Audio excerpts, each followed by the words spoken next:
Welcome CA Mohammad Asad Qadri साहब। सबसे पहले मैं आपको कॉन्ग्रेचुलेशंस मुबारकबाद देता हूं कि आप किशनगंज में एक चार्टर अकाउंटेंट की ऑफिस आपने अपना यहाँ स्टार्ट किया।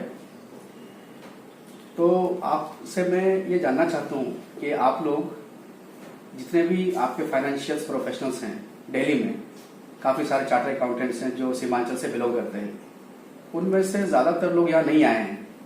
आप शायद गिने चुने ही चार्टर अकाउंटेंट हैं जिन्होंने ये डिसाइड किया है कि सीमांचल में आपने अपना ऑफिस खोला और आपने अपने सर्विसेज देने का फैसला किया। तो ये सोच कब आया और कैसे आया, और आप यहाँ क्या क्या सर्विस दे रहे हैं, ये हम लोग जानना चाहते हैं।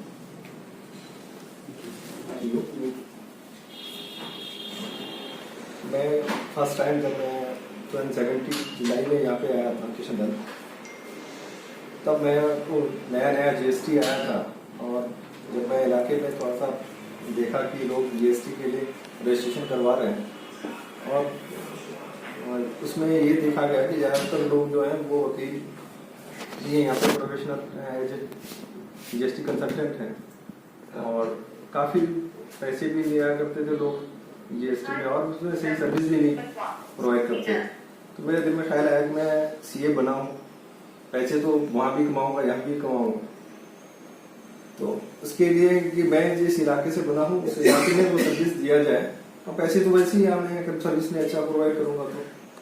तो फिर मेरी सोच वहीं से डेवलप हुई, और मैं उसके एक साल बाद फिर अपना ऑफिस यहाँ पे इस्टेब्लिश किया, और धीरे धीरे मैं कोशिश कर रहा हूँ कि उसको यहाँ पे पूरी तरह से इस्टेब्लिश करूँ और लोगों को सर्विस दूँ। चलिए, बहुत अच्छा लगा आपकी बात सुन के। आपकी जो एक बात थी कि पैसे तो वहाँ भी कमाएंगे, पैसे यहाँ भी कमाएंगे अगर सर्विस अच्छी होगी, तो ये बहुत अच्छी बात है कि यहाँ पे किशनगंज में और पूरे सीमांचल में जो सबसे बड़ा प्रॉब्लम ये है कि यहाँ पे बिजनेस प्रमोशन नाम की कोई चीज़ नहीं है। तो आप जैसे लोग जब यहाँ सीमांचल में आए हैं, तो आपको क्या लगता है कि यहाँ पे क्या क्या बिजनेस अपॉर्चुनिटीज़ हैं? क्योंकि आप चार्टर अकाउंटेंट हैं और अभी हम लोगों ने भी अपना एक इनिशिएटिव स्टार्ट किया है सीमांचल इंडिया नाम से, www.simanchalindia.com। हम लोग भी बिजनेस को प्रमोशन दे रहे हैं। तो क्योंकि आप यहाँ 2 साल से काम कर रहे हैं, हम लोगों ने भी यहाँ पिछले 5-6 साल से काफ़ी काम किया है, तो हम लोग भी बिजनेस को प्रमोट कर रहे हैं। लेकिन चैलेंजेस बहुत सारे हैं in terms of financial operations, कि यहाँ पे लोगों को डॉक्यूमेंटेशन प्रॉपर नहीं हो पाता है।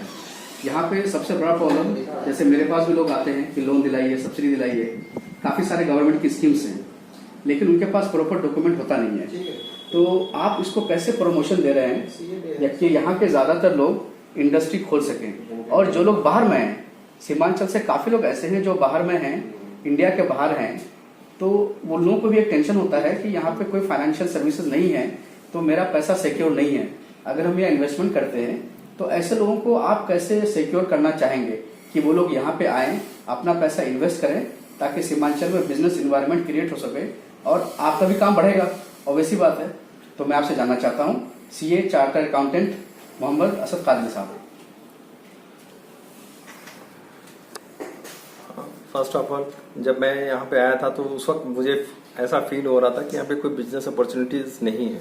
जब मैं यहाँ पे धीरे धीरे आने लगा रेगुलरली, तो मैं देखता हूँ कि जो हम वहाँ पे ग्रोथ करते हैं वहाँ से ज़्यादा यहाँ पे फास्ट ग्रोथ है यहाँ पे किशनगंज में। इसका वजह कई है कि हमारा एक लोकेलिटी है। हमारा बिजनेस प्रमोशन के लिए हमें बहुत मेहनत करने की ज़रूरत है ही नहीं। यहाँ पे हम थोड़ा मेहनत करेंगे तो हमारा प्रमोशन इजीली हो जाता है, क्योंकि सोशल नेटवर्किंग हमारा बहुत अच्छा है। दूसरा यहाँ पे तो कॉन्सेप्ट है कि हमारा ना जो फाइनेंशियल डॉक्यूमेंट्स हैं वो बहुत वीक हैं। हमें प्रॉपर उसका नॉलेज नहीं है कि हमें कब कौन सी रिटर्न फाइल करनी है, कब कौन सा पेपर मुझे अपने फाइल में लगानी है।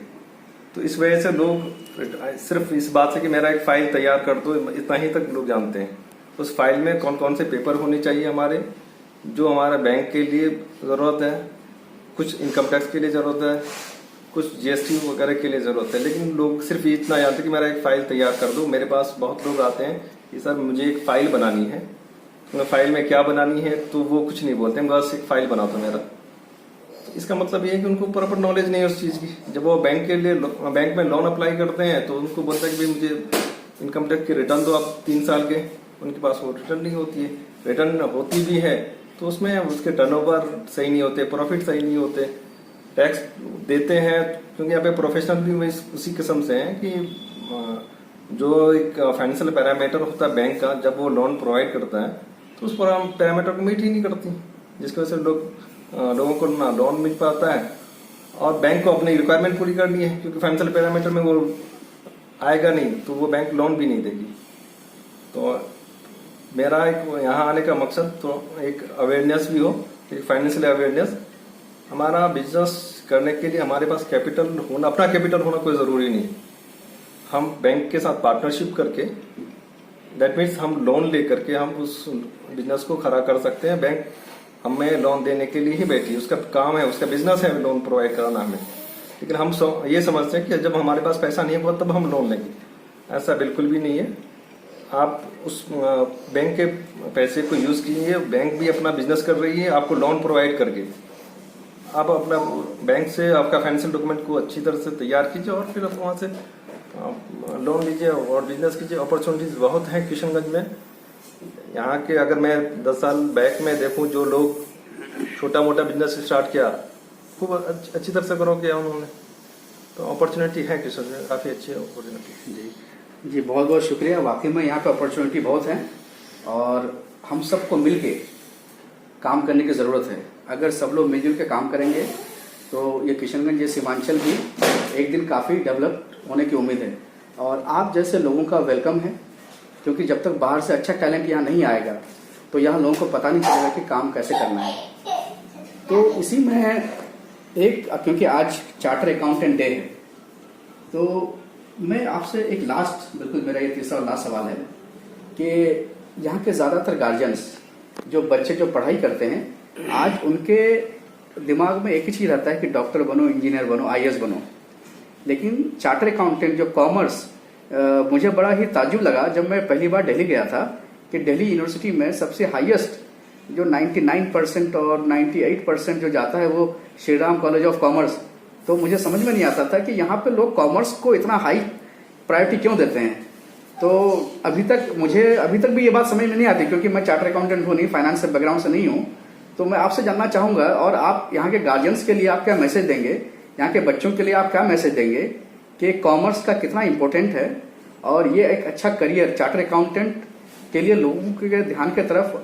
मैंने सुना है कि आपका एक प्लान है, आप ये चाहते हैं कि यहाँ पे एक ट्रेनिंग इंस्टीट्यूट खोलना जिसमें कि आप BCom, चार्टर अकाउंटेंट जो बच्चे बनना चाहते हैं, आप हफ्ते में, हालांकि आप बहुत बिजी रहते हैं, चार्टर अकाउंटेंट्स हमें मालूम है कि बहुत बिजी रहते हैं, तब भी मुझे बहुत ही खुशी हुई जब पता चला कि आप 2 घंटा आप इस एरिया के लिए डेडिकेट करने वाले हैं। तो ये इसमें कितनी सच्चाई है ये मैं आपसे सुनना चाहता हूँ, क्योंकि अगर वाकई में ऐसा हुआ तो सही माने में एक बहुत बड़ा रिवोल्यूशन आ जाएगा। कॉमर्स और फाइनेंशियल ग्रेजुएट्स हमारे पास बहुत सारे हो जाएंगे। तो CA असद कादरी साहब। हाँ, ये बात सही है कि मेरा कुछ प्लानिंग है। एक्चुअली मेरा प्लानिंग इस किस्म से है कि मैं यहाँ पे जो एजुकेशन में रेवोल्यूशन आया तो वो प्रोफेशनल की तरफ बढ़े, क्योंकि आज के डेट में मैं दूसरे इसमें जाऊँ, प्रोफेशन में जाऊँ, डॉक्टर्स में जाऊँ, इंजीनियर्स में जाऊँ, तो हमारे यहाँ एक अवेयरनेस है कि मेरे बच्चे को अभी 6-7 क्लास में ही पढ़ता है, तो हम ये सोच लेते हैं कि इस बच्चे को मुझे डॉक्टर बनाना है या इंजीनियर बनाना है। इसके अलावा भी बहुत सारे प्रोफेशन हैं जो बहुत अच्छा मतलब आपको फाइनेंशियल सपोर्ट भी कर सकती है जब वो बन के आप तैयार हो जाएंगे। तो जैसे एडवोकेट्स हैं, हमारे यहाँ बहुत कमी है एडवोकेट्स की, लेकिन गार्जियन का ये कभी भी फोकस नहीं जाता कि मेरा बच्चा एक एडवोकेट बने जब वो 7th क्लास में पढ़ता है, कोई नहीं सोचता। उसी तरह CA है, अगर वो कोई गार्जियन ये नहीं सोचता है कि बड़ा होकर के मेरा बेटा CA बने। इसका वजह क्या है? मैं ये इसमें सोशल अवेयरनेस हमारा नहीं है, ना ही एजुकेशनल अवेयरनेस इसमें कि एक CA बनने के लिए हमें क्या करना चाहिए। इस वजह से मैं ये सोचता हूँ कि उसको जब वो बच्चा 10th कर ले उसके बाद ही हम उसको तैयार करें, मेंटली उसको तैयार करें, फिर उसको उस हिसाब से एजुकेशन भी दें ताकि वो इजीली सीए बन जाए। सीए एक ऐसा प्रोफेशन है जहाँ पे आपको पैसे की रिक्वायरमेंट नहीं है।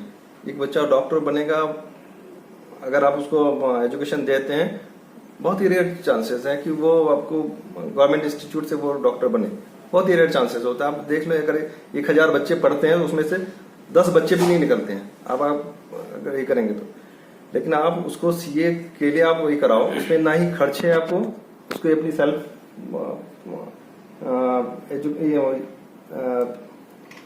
सेल्फ लर्निंग उसको चाहिए होता है। और अगर बहुत ज्यादा है, आपको कोचिंग क्लासेस ले सकते हैं जहां से आप थोड़ा सा हेल्प मिल जाएगा आपको उसको स्टडी करने में। उसके अलावा कोई खर्च नहीं है। रजिस्ट्रेशन के मामूली से खर्च होते हैं सीए इंस्टीट्यूट के रजिस्ट्रेशन में। उसके बाद आप बन सकते हैं। पूरे सीए के प्रोफेशनल बनने में आपको मुश्किल से 1 से 1.5 लाख रुपया खर्च है। तो मैं ये चाहूंगा कि लोग इस प्रोफेशन की तरफ आए। इसमें आपको कभी भी ये टेंशन नहीं होगा कि मेरा एम्प्लॉयमेंट नहीं है, मेरा एम्प्लॉयर ने मेरे नौकरी छीन ली, कभी टेंशन नहीं होगा। आप जहां बैठे हैं वहीं आपका प्रोफेशन स्टार्ट हो जाएगा, वहीं से आपकी अर्निंग स्टार्ट हो जाएगी। और दूसरे प्रोफेशन में इस किस्म से नहीं है। इस वजह से मेरा तो यही मानना है कि लोग सीए प्रोफेशन की तरफ से आए लोग, और उसको थोड़ा सा। जी बहुत बहुत शुक्रिया। आपने जो एक बात बहुत अच्छी कही कि वाकई में मुझे भी नहीं मालूम था कि सीए बनने में पैसा खर्च नहीं होगा, तो शायद मैं भी सीए ही बनता। तो वही बात है, अवेयरनेस की कमी है। जबकि मैं भी नवोदय विद्यालय से पढ़ा हूँ, लेकिन वहां पे भी, जबकि वो डिस्ट्रिक्ट का टॉप एजुकेशन इंस्टीट्यूशन है, लेकिन वहां पे भी कोई अवेयरनेस नहीं है सीए के बारे में। तो सीए कादरी साहब, बहुत अच्छा लगा आपसे बात करके, और हम लोग आगे भी आपसे बातें करते रहेंगे, और बहुत बेस्ट विशेष।